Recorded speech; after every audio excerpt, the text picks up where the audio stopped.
Qué bacanería es estar en el campo disfrutando y coreando con un corito sano, tú sabes. Dite algo, Lucas. Ya estamos listos. Necesito que a partir de este momento le presten atención a lo que tienen ante ustedes. El corito histórico. Panas y bellas damas, sean bienvenidos todos a un nuevo episodio de El Corito Histórico, el podcast donde te contamos la historia de Venezuela de una forma clara, concisa, amena y entendible. Es decir, como no te la contaron tus lamentables profesores de historia de Venezuela del bachillerato, que son la razón por la cual terminaste votando por Chávez. Aquí les habla el profesor Javier Lara. Dite algo, Dorian Márquez. Mira, aquí súper complacido, claro que sí, como dice uno de esos ídolos dominicanos, acariciando la dicha de conversar en esta ocasión, en este nuevo episodio del podcast de la historia de Venezuela, en donde estamos contándote, hermanazo, mira, todo lo que pasó en la historia de nuestro país y también de América, pero de ahí a ahí, en el idioma del corito sano, porque todos esos próceres, toda esa gente que está en esas estatuas y en los libros, toda esa gente era como tú y como yo. Díceselos ahí, pana mío. Así es, así es, así es. No olviden tampoco que El Corito Histórico es el podcast que te enseña, y si te descuidas también te preña, pero solamente si tú quieres, bella dama, solamente si tú y yo lo queremos, porque no hay una cosa por la que aboguemos más en este espacio que por el consentimiento, por relaciones sexuales, afectivas y amistad consensuadas, porque si no hay consentimiento, se llega a grandes errores que te costarán la libertad y la vida. Y nosotros no queremos que nada de eso te pase porque necesitamos que nos escuches. Y esta es una buena forma de recordártelo. Porque además el consentimiento es algo que nos lo enseñan muy bien nuestros ídolos del vallenato como Diomedes, como Jorge Celedón, como Silvestre, que dicen que las cosas salen bien es cuando se hacen pues consentimiento. Eso es correcto. Presta atención a estos consejos para que mejores de inmediato. Mira, eso tiene un efecto inmediato en tus relaciones interpersonales y en tu calidad como persona también. Hoy traemos otra edición de este hermoso podcast con un personaje de ahí, de nuestra historia, que vale la pena conocer para seguir ahondando, profundizando en todo lo que ha pasado en este país. Pero antes de empezar, queremos recordarte que nosotros salimos, este podcast lo puedes escuchar a través del canal de Daniel Lara Farías Presenta en YouTube. Allí, mira, tenemos una caja de comentarios, te puedes suscribir al canal, dar like y todo esto. Pero también lo puedes escuchar en todas las plataformas digitales. Allí nos encuentras igual como El Corito Histórico. En Spotify, Apple Podcast, Google Podcast, en eBooks, en todo. Usted lo pone en Google y ahí le va a salir pila de sitios donde usted puede escuchar este material. Eso es correcto. Y también nuestra página web www.elcoritohistórico.com, donde se pueden bajar los episodios directamente a sus dispositivos, sean sus laptops, sus desktop, su smartphone, su tablet, su canaimita. A lo que tengan se lo pueden bajar siempre y cuando tengan disponible una conexión a internet. Ustedes lo que hacen es que agarran por ahí en Wi-Fi que encuentren pagando, se descargan eso y lo van a tener en sus dispositivos para poder escucharlo cuando y donde quieran sin que los importune un internet débil o la falta de luz. Simplemente nos van a poder escuchar y van a vacilar esto bien. También ahí, en esa misma página, pueden ir a la sección de Cheñan se llama Elmer a dejar sus preguntas para la sección favorita de la gente. Pero creo que vamos a darle a esto, ¿no es así, Dorian? De una vez, vamos a darle fuego a esto, chispa, candela y fuego a esto. Porque hoy vamos a conversar acerca de un personaje expresidente, fue presidente de Venezuela y bueno, un personaje interesante porque continúa con este ciclo que hemos venido hablando, que hablamos de Joaquín Crespo por ahí, que bueno, fue parte de todo este aparato del guzmancismo y bueno, ahora vamos a hablar de uno que también mencionamos en ese episodio y también en el episodio del mismo Guzmán Blanco, porque fue uno de, digamos, de estos títeres o de estas personas que ponía a Guzmán Blanco a hacerle la pasantía allí en la presidencia mientras él se iba de vacaciones. Entonces hoy entramos con Francisco Linares Alcántara. Claro, persona súper relevante porque, bueno, para mí, lo que he sacado leyendo sobre su vida y obra, es que vale la pena relatar su vida porque sirvió a un bello propósito. El propósito de sacarle la piedra a ese ilustre mamarracho que era Guzmán Blanco. O sea, nada más por eso para mí de verdad merece un tributo, porque alguien que se convierta en una piedra en el zapato de ese terrible autócrata es digno de ser mencionado por la misma. Exactamente. Cuando hablamos en el episodio de Joaquín Crespo, bueno, relatábamos que él tenía de las características de este bloque guzmancista o de Guzmán Blanco, él había heredado, digamos, la capacidad de robar muchísimo. En el caso de Francisco Linares Alcántara, como dice Javier, el caso es un poco distinto porque termina siendo una piedra en el zapato, termina sacándole la piedra, molestando a quien sería su jefe. Pero ya vamos a revisar de una vez cómo ocurre esto, porque vamos a empezar, como siempre. Francisco Linares Alcántara nace en Turmero, hoy Estado Aragua, el 13 de abril de 1825, que nosotros hemos estudiado bastantes personajes acá y no hemos estudiado ninguno de Turmero. Entonces eso a mí me hace pensar que desde Francisco Linares Alcántara no ha habido nadie relevante en Venezuela de Turmero hasta la llegada de Acapela, Pedro Elías Aquino. Imagínate. Y alguien que tengo que meter el nombre para poder destacar, porque, o sea, yo no creo que tú puedas hacer rapero y llamarte Pedro Elías Aquino, o sea, eso no pega. Es como, por ejemplo, meterte a cantarte de pop y en realidad ser un ícono de la moda y de todo lo demás, llamándote Elmer Figueroa, o sea, mano, no puedes, tienes que cambiarte el nombre. A mi mamá no le gustaría, no escucharía a ese cantante. Claro que sí, claro que sí. Pero tengo entendido que él, aparte de ser de Turmero, era hijo de un prócer de la independencia llamado Francisco de Paula Alcántara y que su madre se llamaba Trinidad Linares, pero estoy viendo aquí como que ya va, o sea, porque este pana es hijo de un tipo llamado Francisco de Paula Alcántara, porque su primer apellido no es Alcántara, o sea, ¿qué es lo que hay? Mira, tú sabes que con este asunto ocurre que Francisco Linares Alcántara, según sus descripciones, las descripciones que se han hecho sobre él, se habla de su piel tostada, de que el tipo básicamente era sambo. Entonces, Francisco de Paula Alcántara, un general de la independencia, en efecto, blanco, tuvo a Francisco Linares con la señora Trinidad Linares, que se presume que era negra o parda. ¿Qué pasa? También podemos hablar de que en efecto era un sambo o era una persona de color pardo, porque no hay, o sea, sus primeros años son borrosos. No es un muchacho que formó parte, digamos, de los círculos, mira, hijo de un general de la independencia y todo esto. Entonces, ¿qué pasa? Ocurre que a Francisco Linares Alcántara lo reconoce su papá tarde, lo reconoce ya en su adolescencia.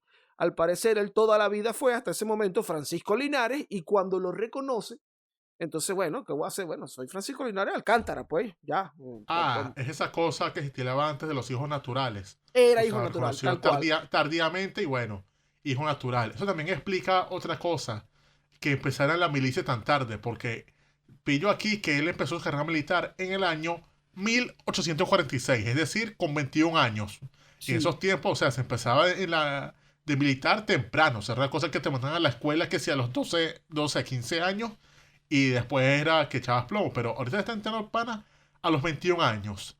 Y entra, de hecho, en lo que fue el ejército de la República, pero su primera sangre, digamos, fue combatiendo un alzamiento que se lanzó Ezequiel Zamora en el año 1846. Esto también deja un poco que ver, mira, entra tarde al servicio, digamos, combate del lado del gobierno, que puede tener que ver el hecho de que su papá era un general de la independencia y tenía como esa cercanía ahí ya a esa edad. Entonces como que bueno, ahí está el hijo mío, este otro hijo mío que yo tengo, métanlo ahí a pelear, pues llévenselo. Y él continuó combatiendo junto a las tropas del gobierno. Bueno, acá entiendo que era la presidencia de Sublet, y posteriormente pelearía defendiendo el gobierno de los Monagas y también el de Julián Castro. Sí, o sea, él hizo como que carrera profesional, o sea, se mantuvo lo que llamaríamos en ese entonces, actualmente un gobernero. O sea, simplemente cumplía con quien estuviese mandando. Aunque claro, él ya para la época de Julián Castro, cuando ocurre ese rompimiento entre liberales y conservadores definitivo, él se va al bando de los liberales, o sea, los federales. Y fue bueno para él, porque, o sea, deja notarse a ganador. Y él combatió incluso la guerra federal y gracias a Hacemos Triunfador se aseguró de esa manera participación en futuros gobiernos de ese partido. Incluso él empezó su carrera política es cuando llega como diputado en el año de 1854, es decir, durante el gobierno de uno de los monagas, llega primero como diputado por el estado de Aragua. Sí, ¿qué pasa?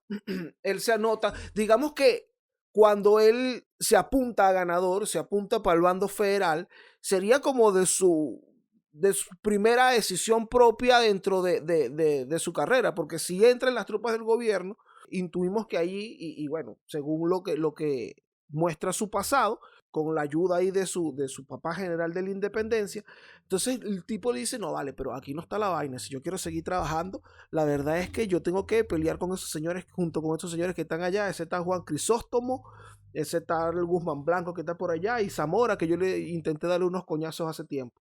Vamos para allá. Y bueno, luego obtiene, ya él había empezado, como dice Javier, su carrera política como diputado al Congreso, y ya él tiene esta pasantía como diputado que le sirve para estar ya, para desplazarse, digamos, en el gobierno de Guzmán Blanco.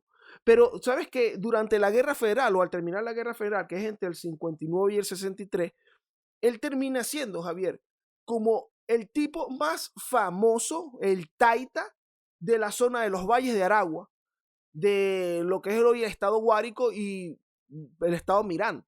A todo eso del sur de Aragua, o sea, toda esa zona que hoy día es territorio de ciertas pandillas. Bueno, Eso es territorio de uno de esos planes locos que mataron hace años, ¿vale? Que era como un nombre así de animal tipo topo. Se me olvidó. que si el Picure. Ese es del territorio del Picure. O sea, fue como el primer Picure, ¿me estás diciendo? Este tipo, bueno, en aquel tiempo era un caudillo, pues era de estos caudillos al finalizar la guerra que terminó con una ascendencia gigante alrededor de los valles de Aragua, al punto que él terminó representando ese soporte importantísimo para Guzmán Blanco posteriormente, porque él era el que mandaba por toda esa zona. Él tenía una tropa que eran sus 5.000 muchachos de Aragua. 5.000, marico, 5.000 tipos. Sí. Un ejército, o sea, son más que una pandilla, es un ejército para conquistar cualquier vaina. O sea, por los delincuentes. Él pelea en su guerra federal. Después sabemos que él se anota del lado de Guzmán Blanco cuando él entra a defender la causa liberal con Guzmán Blanco y hace la entrada a Caracas y todo esto. Él es parte de este movimiento y bueno, sus 5.000 muchachos aragüeños, pues. Entonces, Linares Alcántara se anota unos quilates, unos puntos importantísimos dentro de la causa allí y por eso, bueno, era muy reconocido. Además, que tenía muchos hijos, Javier. O sea, él tenía esos 5.000 muchachos aragüeños y ponte que 3.000 eran hijos de él. Ah, no, pero o sea, más que un caudillo, era un padrote, pues. Sí, sí. Entonces, O bueno. sea, creo que debe haber muchos líderes todavía en Turmero. O sea, si alguien nos escucha, repórtese a ver si es descendiente de este gran ilustre. Bueno, ahí Háblenos está claro. Scarlett Linares, que tiene el corazón en carne viva. Ah, oye, sí, yo creo que ya esa zona, o sea, wow, Chayanne se llama él. Chayanne se llama él. Entonces, bueno, ya aquí vemos cómo crece Francisco Linares Alcántara dentro del aparato del gobierno. Empieza a pelear en los gobiernos conservadores o junto con los gobiernos conservadores, pero luego al entrar en la guerra federal, bueno, ahí muestra toda su intrepidez y todo el asunto. Es un muchacho que creció cazando, arriando toro y todo este asunto, y es muy conocido. Además se dice, Javier, que era como un jocosías, un jodedorcito, y decía dichos y vaina, tiraba código. Era un ilustrado. Le caía bien a la gente. Ah, o sea, era un tipo con que se podía hablar, vacilar y tomarse unas cervezas o un frutos adosados. Ajá, y la gente tripeaba con él, coño, y lánzate un dicho ahí, Francisco Linares, y el tipo se lanzaba, no, vale, tú caminas más que un cochino chiquito, qué sé yo.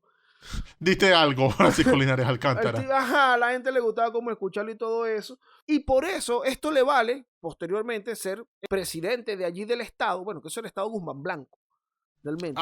Imagínate, eres el presidente del estado favorito del presidente, un estado tan favorito que tiene ya su nombre. Le dan ese estado. Y ya con bueno, y también en el año 1873, Guzmán Blanco lo nombra, Javier. Escucha este cargo, primer designado de la República. Primer designado, eso es como primer ministro. Bueno, exactamente, el primer designado de la República se encargaba del Poder Ejecutivo. O sea, Guzmán Blanco dijo como que, oye, yo quiero ser presidente, pero no quiero trabajar. Y se le dijo, yo quiero tener un guaremate ahí que me haga las cosas, y se buscó a él, o sea, le hizo como una chavistada, o sea, que, sabes que los chavistas de repente querían hacer que las vicepresidencias, entonces ahí metían que sí, al gobernador de Aragón va a ser también vicepresidente de economía, eso estaba ahí, se quedaron con como 5 cargos. Y cobraban que si 2 sueldos y tal, pero bueno, este tipo le crea este cargo, primer designado de la República, y nombra a Francisco Linares Alcántara, y él ejerce en el año 1874 este cargo. Entonces, disculpa, en el año 1873 este cargo. Entonces, ya ahí va teniendo sus pasantías en las labores del gobierno. Ya tiene esa experiencia, esa vaina que obviamente eso es currículum para futuras aspiraciones, que obviamente las tenía. Porque quienes se meten en políticas para no aspirar. Eso era el gran problema que tenían, digamos, el guzmancismo, que era, bueno, justamente que Guzmán Blanco no pretendía dejar el poder y por eso había creado los bienios, ¿sabes? Para darle chance a los panas de él mientras él se iba de vacaciones. Ya. Que eran los periodos presidenciales de 2 años. Entonces, bueno, ya nosotros habíamos hablado de que él deja bueno, es el sucesor de Francisco Linares Alcántara, Joaquín Crespo, y así él tiene varios. Y bueno, Francisco Linares Alcántara sería elegido presidente tras unas elecciones de Javier y una campaña que eso, mira, eso fue una locura, contra un carajo llamado Hermenegildo Sabarce. ¿What? Hermenegildo, ¿qué tal ese nombre? Verga, es muy... Lo mencionamos en otro episodio sobre los nombres extraños de cierta gente. Tiene como 5 sílabas, ¿vale? ¿Para qué tanto, pana? Y mejor no averiguamos su segundo nombre. O sea, ¿qué es lo que como ese Hermenegildo? Mira, este señor Hermenegildo era el otro candidato que estaba ahí fuerte para las elecciones. Como te digo, Guzmán Blanco en su aparato, él tenía el asunto de que, ok, yo soy el que decide al final, bueno, no era así abiertamente, pero todos sabían que funcionaba así, yo soy el que decide al final quién es el presidente, vamos a elegir aquí un par de candidatos que a mí me gusten, y ahí elegimos, pues. Entonces, quienes dieron para este bienio, para el 77-79, los más fuertes eran Francisco Linares Alcántara y este señor Hermenegildo. ¿Qué pasa? Que por una parte, bueno, ya sabemos qué representaba Linares Alcántara para el gobierno. En esta tenía un poder militar y todo el asunto, y era un tipo muy querido. Sabarce era coreano, incluso era el presidente de allá.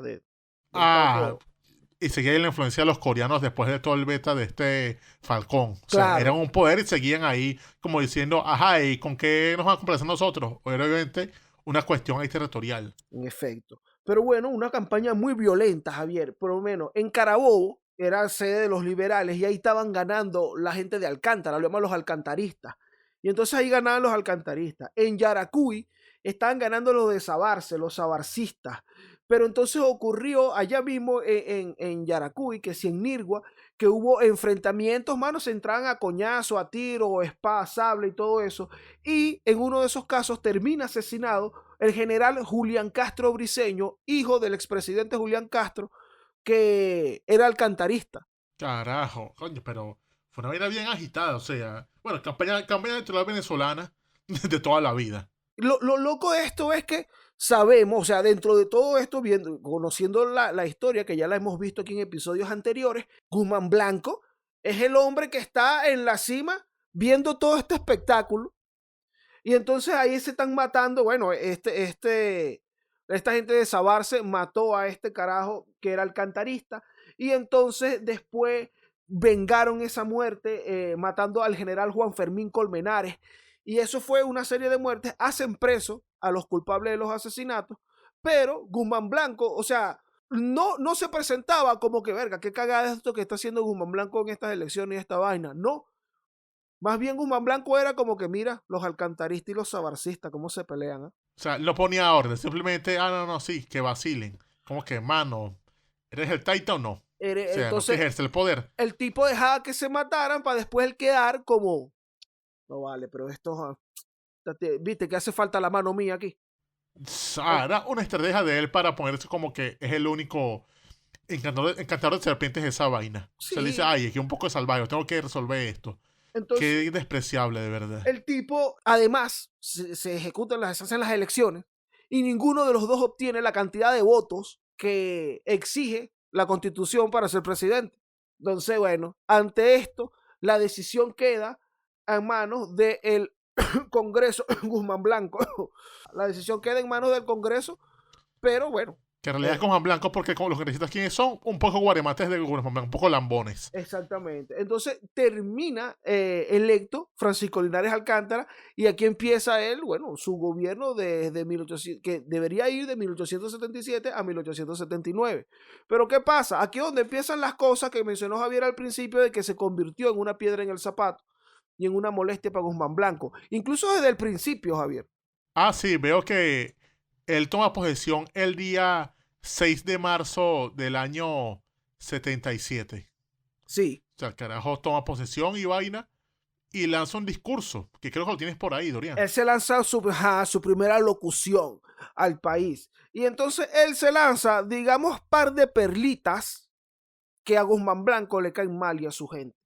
Él empieza hablando sobre la necesidad de una prensa libérrima que corresponda a la dignidad de un pueblo regenerado. Entonces él continúa diciendo que el Parlamento es un aliado de la prensa y que la prensa tiene la facultad de detener al gobierno cuando va por vías torcidas. Wow, eso es básicamente todo lo opuesto de lo que era el gobierno de Guzmán Blanco, un tipo que jodía a la prensa, un carajo que se peleó hasta con la iglesia, un tipo que tenía un poco guaremates del Congreso para que le aplaudieran las pendejadas. Como que, wow, como que un parlamento de control, ¿qué vaina es esa? En efecto. Oye, Francisco, ¿qué son esas cosas? Guzmán Blanco ya estaba y que, ella, Francisco, pero eso está raro. Eso que tú dices ahí, eso está como raro. ¿Qué pasa? Bueno, ella en su gobierno empieza con esta marca. Ocurren cosas, hay cosas que resaltar ahí también de su periodo, por ejemplo, cuando se trasladan los restos de José María Vargas al Panteón. Sí, también pillé eso, que llevó a Vargas al Panteón, excelente. ¿Y cuál fue la polémica ahí? O sea, es como un consenso general de que alguien como Vargas merecía estar al Panteón. O sea, ¿qué peo hubo ahí? Ahí no hubo problema. Esto es una de estas cosas, digamos, a resaltar del gobierno de Alcántara, que ahí esto no le generó un problema con los guzmancistas ni nada de eso. Incluso Francisco Linares Alcántara es quien estrena la Casa Amarilla como residencia presidencial. Ah, carajo, qué tremendo dato. Sí, que comentamos en el de Cipriano Castro que él decidió irse porque, como se tuvo que tirar por la ventana en el terremoto. Entonces, bueno, el segundo strike. ¿Cuál será el segundo strike que se lanza Francisco Linares Alcántara? Que empiezan a desencadenar lo que llaman las reacciones antiguzmancistas. Háblales ahí. 8 de mayo de 1877. Digamos, un mes y un poquito más después de haber tomado posesión. Bueno, en esta fecha sale el señor Nicanor Bolet Peraza, que hay una avenida en Santa Mónica con ese nombre. Tengo entendido que ese es un poeta y escritor. Ajá, bueno. Este señor también era diputado al Congreso y él lleva una iniciativa para rendirle honores a Francisco Linares Alcántara y lo terminan condecorando con el título de Gran Demócrata. Mira, lo que inicialmente aparece una jaladera de bolas, que lo era, también se puede ver como un ataque a Guzmán Blanco, porque, o sea, mientras Guzmán Blanco era el norteamericano y toda esa paja, en contraposición tenemos a este grande demócrata que es todo lo que no es él. O sea, un carajo que habla de apertura de cosas, obviamente un demócrata frente a la autocracia ilustrada de este sujeto. No, y también se pone ñoño Guzmán Blanco y que bueno, pero aquí el único con título soy yo. Ah, vaina, bueno, pero entonces ¿para qué hiciste elegir a un presidente? ¿Quieres seguir gobernando o no? O sea, anda a pareja a hacer compras, chicos. Qué fastidio contigo. Entonces, bueno, durante esto ya Guzmán Blanco se había ido de vacas. Tú sabes que a él le gustaba irse a París. Sí. Él se había ido y entonces aquí continúa este asunto. Le dan el Gran Demócrata. Por aquí están los partidarios de Guzmán Blanco picados todo y que no, que bola tiene este tipo. Mira lo que está haciendo. ¿Qué hace en respuesta Francisco Linares Alcántara? Él se inventa y que no, yo le voy a hacer un agasajo a la gente bella del Congreso. Ah, sí, una fiesta, una romería. Le invitó y que, mira, yo los voy a invitar a un desfile que voy a hacer y tal, y para que ustedes pasen revista, para que ustedes vean a los cuerpos del ejército. Que, bueno, básicamente eso era como una demostración de fuerza que estaba haciendo, porque lo que hizo Francisco Linares Alcántara en este evento fue desplegar a sus 5,000 muchachos de Aragua en 10 cuadras en Caracas que iban desde la Plaza de la Misericordia, hoy Parque Carabobo, hasta Capitolio. ¡Wow! Por por unas 10 cuadras, desplegó los 5.000 muchachos, pum, en vestidos de gala, todos allí, y él estaba junto a los parlamentarios y el presidente del Congreso y todo esto en la colina del Calvario. Ah, el pana lo que hizo fue llevar autobuses. Exacto, y que mira, vean esta vaina, vea, Carlito, esta vaina que tengo aquí. Mi demostración de fuerza, panaderías. Tengo 5.000 carajitos que me traje de allá de Turmero y de Palo Negro. Entonces, bueno, él se lanza esta y están los guzmancistas, mano, más picados que nunca. Y bueno, pero ¿y este tipo qué hace? Entonces, claro, el tipo lo que está demostrando es su músculo. Vacilan ahí lo que tengo yo para llevar la contraria. Eso es mediados de mayo. Luego llega el decreto, Javier, del 24 de mayo de 1877. Ah, este es el fulano decreto de la paz. Tal cual. Que eso fue básicamente una gran amnistía para los exiliados. O sea, él dijo como que los que fueron desterrados, exiliados por ese sujeto que ahora anda en París, pueden volver. Y ojo, esto fue un punto de honor porque uno de los ilustres retornados fue precisamente el arzobispo de Caracas, Silvestre Guevara y Lira. Es decir, este carajo que expulsó a Guzmán Blanco por toda esa polémica aquella de la aprobación del divorcio, ese intento que hizo Guzmán Blanco de crear una nueva iglesia, que los tenían votando. Bueno, el hombre volvió y a ocupar su cargo otra vez. Es decir, fue un borrón y cuenta nueva y todos sus enemigos volvieron. Y Guzmán estaba por allá y los amigos de Guzmán Blanco aquí que... Pero este tipo se está pasando. ¿Pero qué hace este señor? Además, Linares Alcántara propone al Congreso otro decreto para liberar y dar amnistía general a los presos políticos. Y esto más bueno, pero este tipo con mis presos no te metas. No, y otra vaina recha. El carajo también lanzó un decreto para reabrir el Colegio de Ingenieros de Venezuela. ¿Que lo había cerrado quién? Ah, claro, ¿Quién? lo había cerrado Blanco Guzmán. O sea, hasta antiingeniero es el pan. O sea, al carajo no le gusta que tú andes con camisa Columbia, ni uses pinchos ni nada. O sea, terrible persona. No le gusta el Dorian 2012. Bueno, pero ¿qué pasa? Esto va ocurriendo y esto va alimentando esos odios, lo que llaman la reacción antiguzmancista, que además empezó también a salir a través de la prensa. Ah, claro, sí, porque empezaron a salir un poco de periódicos regionales ahí como hacer competencia. O sea, es una cosa como que dijeron, oye, pero ¿para qué tanto diario veo? O sea, vamos a crear nuestros propios periódicos y que le echen bola, porque había un periódico en ese momento que era la llamada La Opinión Nacional. Que esa vaina era así, era como el diario Vea. Son las cosas donde los tipos se ponían era puro hacer alabanzas a Guzmán. Pero de repente surgen cosas como días regionales en Puerto Cabello, como la Prensa Libre, y también un carga llamado Tribunal Liberal, que empezaron ahí como a escribir como que, oye, ese Guzmán no es como tan de pico, o sea, mira esa barba tan chimba, mira esos ojos, mira ese enano del coño. No, eso no va para el güero. Y entonces esas polémicas con los de la Opinión Nacional que dijeron como que, ay, pero ¿qué van a saber ustedes no saben de moda. Mi general es bellísimo. Y así, bueno, era como un toma y dame, que obviamente a los guzmancistas incondicionales, ellos veían como que, oye, Linares Alcántara, ¿qué vas a hacer tú con eso? O sea, ¿qué vaina es esa de que estos pasquines están diciendo eso del general? ¿Qué bolas tienes tú? O sea, los tipos andaban en ese modo tipo ñoño en el chavo, andaba todo, míralo, Sí. O sea, castiga a la prensa por decir que nuestro presidente era un tipo. Pero Guzmán Blanco, Linares Alcántara decía como que, pero eso no es peo mío. O sea, eso haciendo mi trabajo, la prensa lo está haciendo también. O sea, ¿qué voy a hacer yo? Censurarlos. O sea, yo no puedo hacer esa vaina. Pero obviamente, para los guzmancistas esto era un insulto, porque estos carajos en su modo prechevista de ver la realidad consideraban que las críticas eran ataques personales y es como que, marico, a ti no te atacarían si no fueses un delincuente. O sea, si no quieres que no quieres que te ataquen, no robes. Pero sí, para ellos... Y básicamente tú sabes que las acusaciones eran, todos los periódicos lo que decían era ladrón, malhechor, cleptómano. Ay, no lo era, lo contamos en un episodio. Exacto. Todo esto forma parte de la reacción antiguzmancista, que también se le atribuye, Javier, porque decían básicamente que Linares Alcántara simplemente no le paraba bolas. O sea, él, bueno, que escriban lo que le dé la gana, porque qué sé yo, que están por allá molestos con Guzmán Blanco, bueno, que estén molestos. Y los guzmancistas están molestos conmigo, bueno, que se rechen. Pero se menciona que el cerebro detrás de toda esta operación, toda esta campaña, este asunto, era su ministro de Interior, Laureano Villanueva. Porque además, parte de los primeros strikes, porque mencionamos ahí el de su alocución y varios que mencionamos ahí, pero olvidé comentar uno, que es que cuando él nombra a su gabinete, hay dos que son, uno es Joaquín Crespo en Guerra y Marina, que son del aparato guzmancista, y el resto son, nombrados por él, y algunos son liberales que están bravos con Guzmán Blanco. Entonces lo ven como que, bueno, pero este tipo, ¿de quién se está rodeando? Pues, no, pues.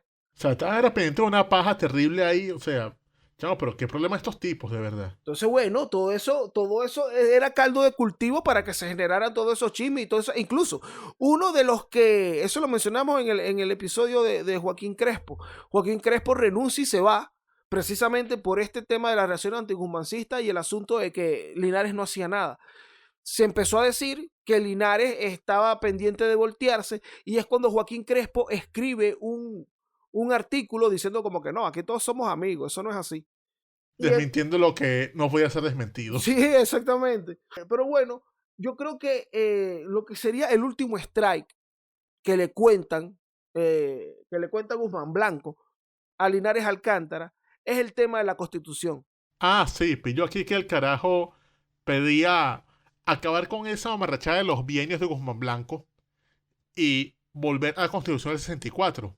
Que era la de 4 años, creo que esa es la federal, si no me equivoco. Que planteaba sus periodos de 4 años. Entonces, esto fue visto básicamente como que, pero Linares lo que quiere es continuar en el gobierno, es ampliarse el periodo presidencial. Que si lo vemos nosotros desde ahorita que estamos echando este cuento, tomando en cuenta todos los precedentes y los posteriores, eso siempre se ha hecho en este país, siempre se cambian la constitución para alargarse el periodo. Entonces, no era raro tampoco. Pero también eso era visto como un mal menor visto por los poderes fácticos. O sea, la gente que decía como que, oye, pero la cosa es 4 años de Linares Alcántara, o sea, que él se monta en el poder un tiempo más y al fin y al cabo es un tipo que está liberalizando las cosas. Es preferible él como mal menor a una vuelta de Guzmán Blanco otra vez a joder.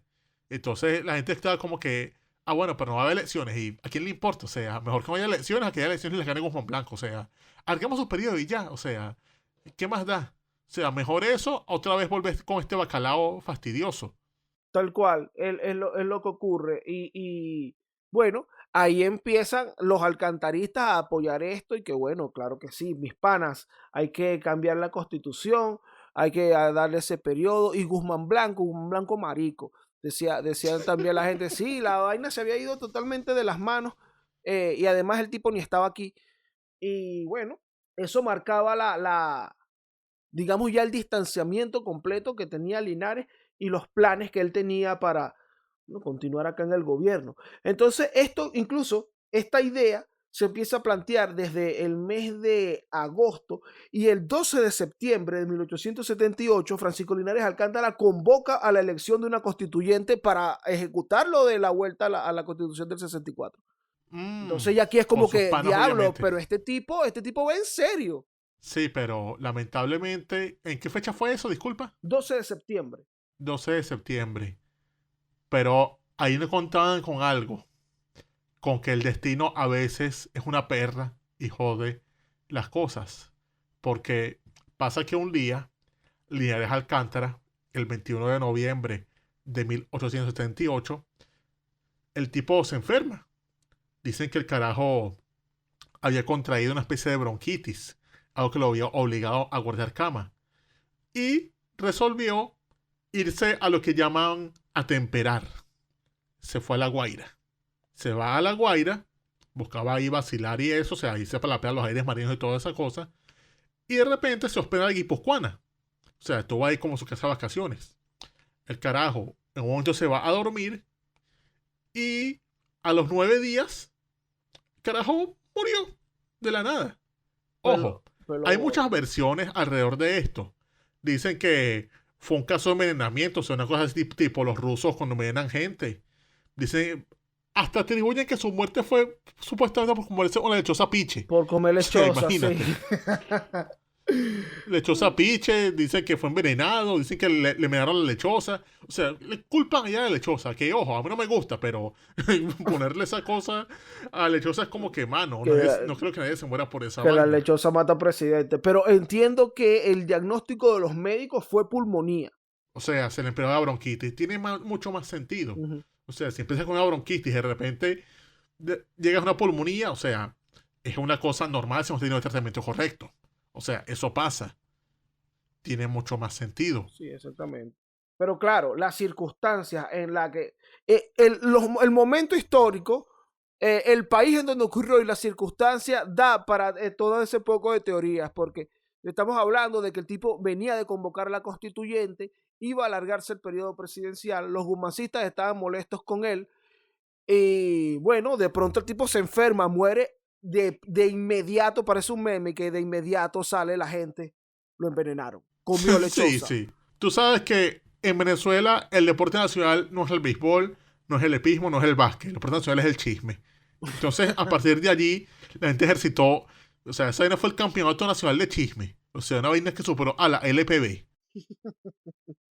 Entiendo, Javier, que Francisco Linares Alcántara fue embalsamado. Sí, y precisamente por un personaje que ya tocamos aquí, como fue el doctor Gottfried Knoche. Bueno, Knoche, como se diría en alemán. Tengo entendido, sí. O sea, si te vemos el periodo, efectivamente fue así. O sea, el doctor Knoche tenía digamos, su taller allá en Galipán y era buscado por gente prominente. Y efectivamente se cuenta que él bajó y le puso su líquido embalsamador al cadáver. Y bueno, hizo como la cuestión mortuoria con Linares Alcántara. También hay un relato sobre su funeral, cuando lo estaban trasladando al Panteón, porque él fue directo para el Panteón, porque recuerden que el Panteón lo mencionamos en el Chayán, el último Chayán se llama Elber, que ese era para meter a los próceres de la independencia y a los amigos de Guzmán Blanco. Sí, después se convirtió en una marrachada para meter los panas. Exacto. Cuando iban a llevarlo, iban cargando el ataúd y hubo una serie de detonaciones. Entonces la gente se asustó y soltó el ataúd y empezó a correr y hubo una estampida y hubo varios heridos. Mano, ¿tú me estás hablando del funeral de Linares Alcántara o me estás hablando de un cortejo fúnebre en la autopista Vallecoche? Así mismo, un funeral en la autopista Gran Mariscal de Ayacucho, vía para Guatire, Guarena. Ay, Dios, no. Bueno, no. sí, hubo varios heridos con la estampida por unas detonaciones y después todo pasó y la gente fue. Bueno, sí regresaron, cargaron de nuevo a su muerto embalsamado y se lo llevaron pues para allá. Bueno, es algo digno que le pasaría precisamente al plan del sur de Aragua y centro de Venezuela. Pero, O sea, es ¿verdad? algo que sería totalmente aplicable a la realidad actual. Es verdad, vale. Un funeral digno, ocurrió un funeral digno de lo que mencionamos al principio, un tipo que era el control de los valles de Aragua. El primer picure. Así mismo. Y no termina esto con su muerte, porque él había dejado incluso un proyecto de ley para hacer una amnistía completa y general a los presos políticos. Que tengo entendido que lo aprobaron después de su muerte en diciembre del 68. Sí, después de la muerte de Linares Alcántara, quedaron las propuestas que él había hecho ahí en revisión y el Congreso se dio a la tarea de empezar a ejecutar toda esa vaina antes de que regresara Guzmán Blanco. Y entonces estaba también incluso ellos estaban ahí estudiando lo de las estatuas. O sea, desde ese momento, que tumbarlas, quitarlas, desde ese momento se estaban planteando. Sí, pero yo creo que esa ley pasó después de que les empezaron a tumbar, porque, o sea, la reacción de la gente fue por eso, cuando empezaron a tumbar el mancanzón y esas cosas. Pero bueno, ahí sí, digamos que después de su muerte se siguieron ejecutando algunos decretos que eran de apertura o de desmontaje de lo que ya venía haciendo Guzmán Blanco en el septenio. Y bueno, ya luego de su muerte queda descabezada la reacción alcantarista y es cuando vuelve Joaquín Crespo a prepararle el terreno al jefe para que regrese. Sí, o sea, yo pillo que se designó como presidente Hubo un provisional, sí. Sí, tengo entendido que fue José Gregorio Valera, Sí. el primer designado. Y también estuvo Gregorio Cedeño, que Gregorio Cedeño tengo entendido que era como la llave de los guzmancistas al poder, porque empezó a como a conspirar, porque ahí también estaba como dirigiendo los partidarios de Guzmán Blanco un tipo llamado Francisco González Guinán, el famoso escritor de la historia de Venezuela larguísima. Sí. Y después de eso es que coño, se alza, vuelve Joaquín Crespo al país, se alza y le deja el poder en bandeja a su jefe ilustrísimo Guzmán Blanco en el 78, a finales del 78, en diciembre. Exactamente, pero vean cómo en el proceso Francisco Linares Alcántara es un tipo que, bueno, es elegido, primero se hace importante dentro del aparato de gobierno e incluso dentro de la misma guerra con toda su tropa y la ascendencia que él tiene sobre los valles de Aragua, y se hace importante para el gobierno. Lo nombran primero, bueno, es prácticamente presidente o encargado del poder ejecutivo, iba todo esto, y se gana hasta la confianza, porque era hasta compadre de Guzmán Blanco, ¿viste? Porque tú sabes que él tenía una chorrera, muchacho. Ay, obviamente sí, eso se usaba como una fuente de poder, o sea, agarras lo comentábamos a una persona de Páez, de cómo bautizas al hijo de un enemigo, y de esa manera, no, tú no me puedes matar porque somos compadres, panas. Tal cual, y entonces, esta es una también de las razones que pesan sobre su elección como presidente, que Guzmán Blanco dice, vamos a darle el chance al compadre. E incluso Ana Teresa Ibarra, la mujer de Guzmán Blanco, también era su comadre. Él tenía toda esa chorrera de muchachos para hacer relaciones. Entonces, es como que lo propone y dice, oiga, ponga al compadre, o sea, vamos a ver, vamos a hacer un checklist. ¿Ese Hermógenes tiene algo, es compadre tuyo? No, bueno, ponga al compadre. Ponga al compadre. Y ahí vale, con eso ya no. El compadre de la familia. Y bueno, basado en eso, de pronto, Linares es un tipo de que también las descripciones hablan como un carajo sin demasiado interés político. O sea, era muy silvestre en el asunto de tener el poder de, bueno, yo voy a estar aquí mandando. Era un artista en eso de hacerse el huevón, realmente. Exactamente, era un experto en hacerse el huevón. Él llegó, se montó y estaba ahí, y Laureano, incluso fíjate que Laureano Villanueva es el que se señala como, mira, no, este es el tipo que lleva esa campaña y tal. Y él no, él simplemente dejaba hacer. Ah, claro. Sí, y lo que te digo, o sea, hacerse el huevón es una característica muy infravalorada, y oye, qué bien la ejercía Linares Alcántara para después dar el golpe y resolver, hacer la oposición más certera a Guzmán Blanco desde el poder. O sea, me parece de verdad un gran estratega que lamentablemente se fue muy temprano y nos pudo haber evitado muchas cosas. O tal vez haberlas empeorado, porque en ese periodo uno puede confiarse mucho en los presidentes tampoco. Sí, es correcto. Pero bueno, ese es el proceso de Francisco Linares Alcántara. Así es como se convirtió en una piedra en el zapato y en una molestia. Y bueno, le roncó en la cueva ahí al Guzmancimo y al Guzmán Blanco. Lo alcanzó la muerte. Y bueno, en una, aunque se determinó que era pulmonía, bueno, ahí comentamos cómo el chisme hizo que fuera misteriosa su muerte. Queda para los conspiranoicos que nunca faltan. Exactamente. Pero bueno, esa es la que hay, muchachos. Si a ustedes les gustó este episodio, la historia de Francisco Linares Alcántara, cuéntales qué tienen que hacer. Bueno, panas, pueden darle like si están aquí en YouTube, en el canal de Daniel Lara Farías Presenta. Le dan al botón de pulgar arriba. Si tienen algo que comentar, algún aporte, déjenlo en la caja de comentarios. Si están en Spotify, Apple Podcasts, Google Podcasts, iVoox y las demás plataformas, pueden compartir este contenido con sus panas, con las bellas damas. O sea, decirles, no sé quién Francisco Linares Alcántara. Bueno, vacila, que estos panas te lo van a explicar rápidamente.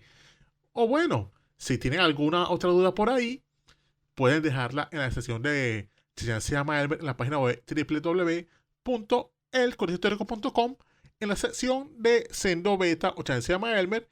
Dejan ahí su pregunta, que por favor sea breve, que no toque un tema repetido y que tampoco sea algo tan grueso, tan denso, para que haya chances para todos. ¿Qué más por ahí, Dorian? Bueno, recordar que nos ayudas muchísimo dándole like a este video si lo estás escuchando en YouTube, o si estás en las plataformas digitales como Spotify, nos puedes dar nuestras 5 estrellas, papá.